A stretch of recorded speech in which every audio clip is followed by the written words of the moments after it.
সাংবাদিকদের প্রশ্নের জবাবেই তিনি বলছেন, সোমবার এক সাংবাদিক বলছেন যে বাংলাদেশি ব্যবসায়ী নেতাদের সঙ্গে মত বিনিময় করেন প্রধানমন্ত্রী শেখ হাসিনা। সেখানে ব্যবসায়ী নেতারা প্রধানমন্ত্রীকে জানান শিক্ষার্থীদের আন্দোলনের নামে পরিত্যক্ত রাজনৈতিক দল জামাতে ইসলামী বাংলাদেশের গণতান্ত্রিক সরকার উৎখাতের চেষ্টা করেছিল। তার মানে ব্যবসায়ী নেতারাও জানে, সবাই জানে যে এই ঘটনার জন্য জামাত জানে, আবার আওয়ামী লীগের নেতারা বা অন্যরা জানে, বিএনপি যুক্ত, সবাই জানে। হ্যাঁ, এমন একটা ঘটনা সবাই জানতো, তারপরও ঘটে গেল। অদ্ভুত ব্যাপার। আচ্ছা, তারা আবার বলছে পরিত্যক্ত রাজনৈতিক দল। তো ব্যবসায়ীরা মানে তারাও দল হয়ে গেল? দল তো অনেক আগেই তারা হয়েছে।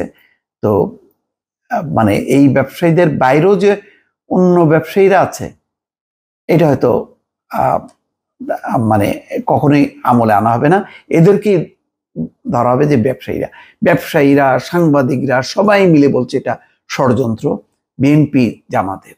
এক সুর, যাহা আওয়ামী লীগ বলছে তাহাই সাংবাদিকরা বলছে, সাংবাদিকদের নামে একটা দল, আবার ব্যবসায়ীদের নামে একটা দল, অন্যান্য সব দল, আর কেউ নাই। তার মানে মনে হচ্ছে যেন মানে আওয়ামী লীগ বিএনপি বাদে বাকি সব এক হয়ে গেছে। বিষয়টা কি তাই? তাহলে এই যে হাজার হাজার মানুষ রাস্তায় নামলো, তারাও কি সব জামাত বিএনপি? কেউ সাধারণ না, সবাই ষড়যন্ত্রের অংশীদার। যাই হোক, জাতিসংঘের মহাসচিবের পর্যবেক্ষণ আছে কিনা এই ব্যাপারে?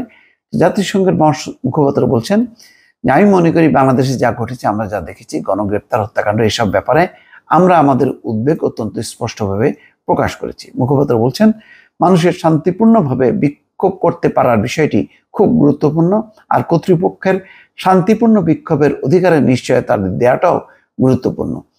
এটি এমন একটি অধিকার যা আন্তর্জাতিক মানবাধিকার চুক্তিতে নিহিত আছে। দুজারিক বলছেন সহিংসতার সব ঘটনা একটি স্বচ্ছ বিশ্বাসযোগ্য পদ্ধতিতে তদন্ত করা উচিত, দায়ীদের জবাবদিহির আওতায় আনা দরকার, তবে সংলাপের জন্য উপযোগী পরিবেশ তৈরি করতে হবে। সংলাপ, সাধারণ ছাত্রদের সাথেই সংলাপ হলো না, আর সেখানে মানে বিরোধীদের সঙ্গে সংলাপ, তাদের তো এখন বিনাশ করার জন্য চিরুনি অভিযান চলছে। মহাসচিবের মুখপাত্র বলেন তারা সম্প্রতি বিশ্বের বিভিন্ন অংশে বিভিন্ন দেশে বিক্ষোভ দেখেছেন, যেখানে তরুণরা বিশ্বের অবস্থা, নিজেদের ভবিষ্যৎ, বিভিন্ন প্রতিষ্ঠানের সংবেদনশীলতা নিয়ে হতাশা প্রকাশ করেছেন। তবে যে বিষয়টি গুরুত্বপূর্ণ তা হলো বিক্ষোভ যেখানেই হোক না কেন, গ্রেপ্তারের ভয় ছাড়াই, আহত এবং আরো খারাপ পরিস্থিতির ভয় ছাড়াই মানুষকে শান্তিপূর্ণভাবে বিক্ষোভ করার অনুমতি দেওয়া। তো যাই হোক, এগুলি তো সবই আদর্শগত মানে পুঁথি তাত্ত্বিক কথাবার্তা, পুঁথির বক্তব্য, কিন্তু সেটি যদি না মানে তাহলে কি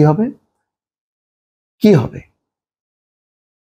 মানে জাস্ট তখন তো ওই বলা হয় যে জাতিসংঘ মানে বলার দরকার বলছে, সরকার তার মতন করে চালিয়ে যাচ্ছে। তারপর নিরাপত্তা বাহিনীর ব্যাপারটা আসেনি। এতে শিক্ষার্থীরা যে গুলির নির্দেশনা দেওয়া হয়েছে নিরাপত্তা বাহিনীকে, এই বিষয়ে শান্তিরক্ষা মিশনে বাংলাদেশের ভূমিকায় প্রভাব ফেলবে কিনা সাংবাদিক জানতে চেয়েছে। সেখানেও মহাসচিব বলছেন নিরাপত্তা বাহিনীর সরাসরি গুলি করা সহ বাংলাদেশের সাম্প্রতিক ঘটনাগুলো নিয়ে তারা যে খুবই উদ্বিগ্ন, সেই কথা ইতিমধ্যে বলা হয়েছে।